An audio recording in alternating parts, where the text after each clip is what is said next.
Mga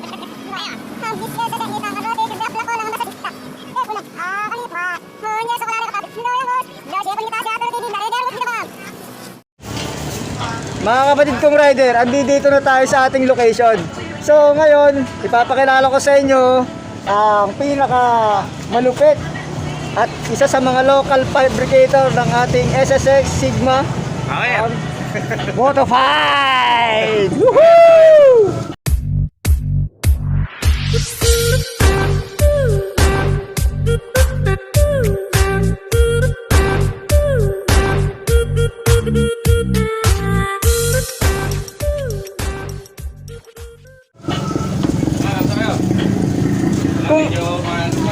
Kung noon dati pinapanood ko lamang sa YouTube, ngayon kada upang palad na natin siya, mga kapatid kong rider.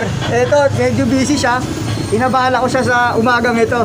Salamat sa Ama at hindi tayo pinabayaan sa daan. Okay, mamaya kakabit na natin yung ating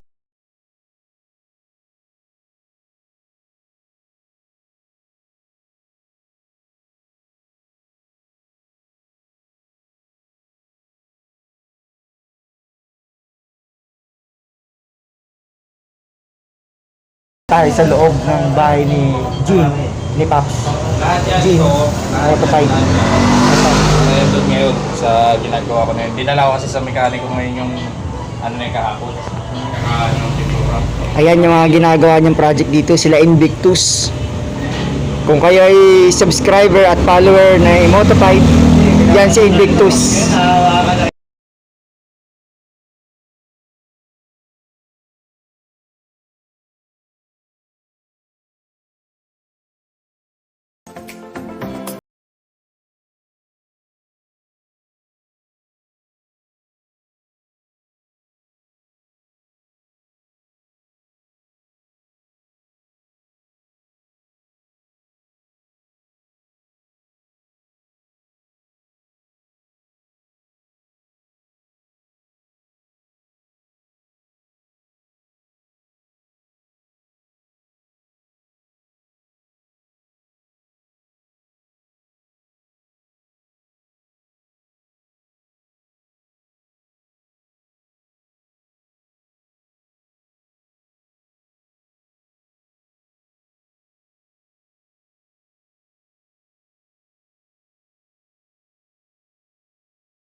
Grabe, parang tangke na, parang bakal na to, tangke ng ano, ng Sigma natin. Yan.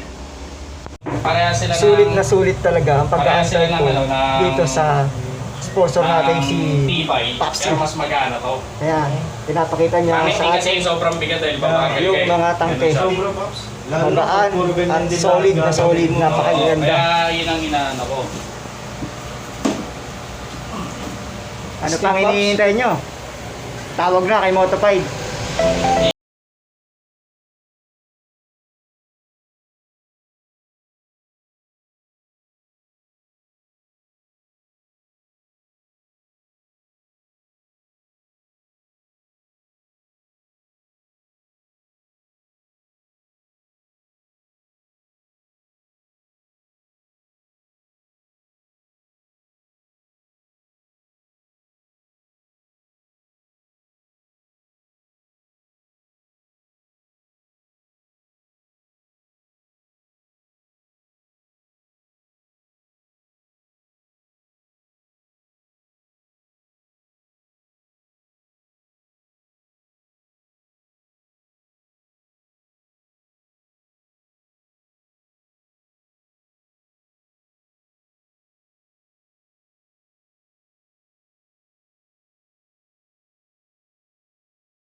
Ito. Nandito ang ating kapatid na si Jean para bigyan tayo ng referral sa ating gagawing Dax project. Kaya sa page at saka sa channel ng Dax. Dax ano? Dax Project. Dax Project yun. Ang link to nasa baba ng video na to. Kung ilalagay nila sa baba. Okay. Support sa yun, Moto5. Moto5. Power. Supportado ng Moto5 dyan. Support din kay Extrang TV at kay Papa Dax. Power. Power. Para lahat. Gusto ko. Mm-hmm. Kaya kapag naggagawa ko, ang priority ko talaga is yung paint job kapag naka-full modified. Pero ang singilan ko dyan sa full modified na ano, yung lahat ng stock parts ng motor, sa lahat ng stock parts ng motor, kung solid colors lang naman siya, kagaya nito, nasa 4.5 lang. 4.5 lang siya. Lahat na yon. Kasi yung iba, per piece yung singilan eh. Ayun sa akin lahat na yon. Actually wala naman ako totally kita na ron. Kasi ang gusto ko, kapag full modified, maganda yung lahat, hindi parang bitin. Kasi parang kada motor dito, project bike, tinuturing ko na akin. Kaya kapag nakita mo parang bitin, ako na mismo nag-initiate na ganito, ganyan ang gagawin. Kapag candy tone naman, medyo mas mahal kasi yun siya.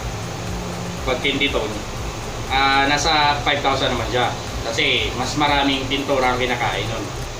Sabi niya, Paps, paano yan? Purong itim naman yung papapintura ko. Kung purong itim yan, pintura pa rin yan. Ganun siya, di ba? Kahit purong itim lang yung papagawa mo, pintura pa rin yan eh. Actually, mas marami ang kakainin.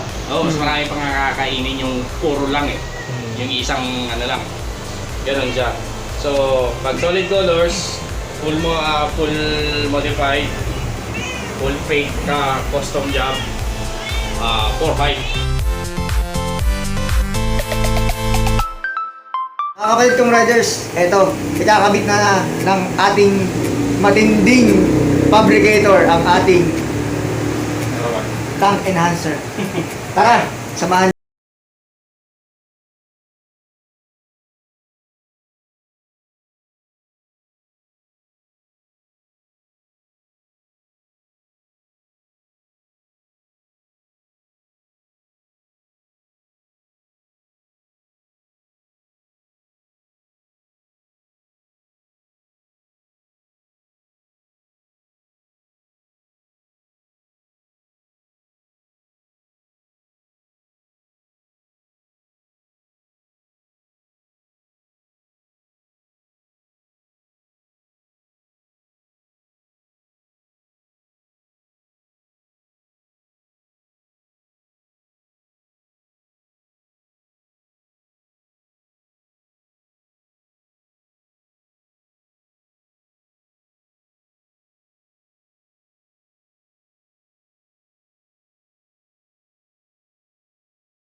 Mga kapatid kong rider, bagay ba ito sa sasakyan ko? Kung nakita niyong bagay ito sa sasakyan ko, hindi muna ito ang project ko. Sa mga susunod na vlogs ko, for sure, it's either repaint or custom na tail. Tingnan natin mga kapatid kong rider. Talagang sulit, napakaganda, talagang overwhelmed. Dito pa lamang, napakaganda na. Ito pagka ilalagay nyo, nakita ko lamang to sa YouTube, sa Moto5 channel na ang kanyang tail is maliit lang. Pero nung ito nahawakan ko na, grabe, napakalaki pala niya. At talagang dun sa tank pa lang niya, sulit na. Eh how much more dito pa. Ito, kung mapapansin nyo, dito wala kayong mailalagay. Wala kayong mailalagay dito sa loob ng kanyang compartment. Pero dito, mapapansin nyo, ito, napakalalim, super lalim at napakaraming pwedeng ilagay dito sa loob. Kaya magpagawa na kayo dito, talagang sulit ang pera nyo dito. Power!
Hindi akin yung mask na yun ha, kay Inquilisis yun. Power yun. Kung gusto nyo rin umorder ng mask, hindi lang akong gumagawa ng mask.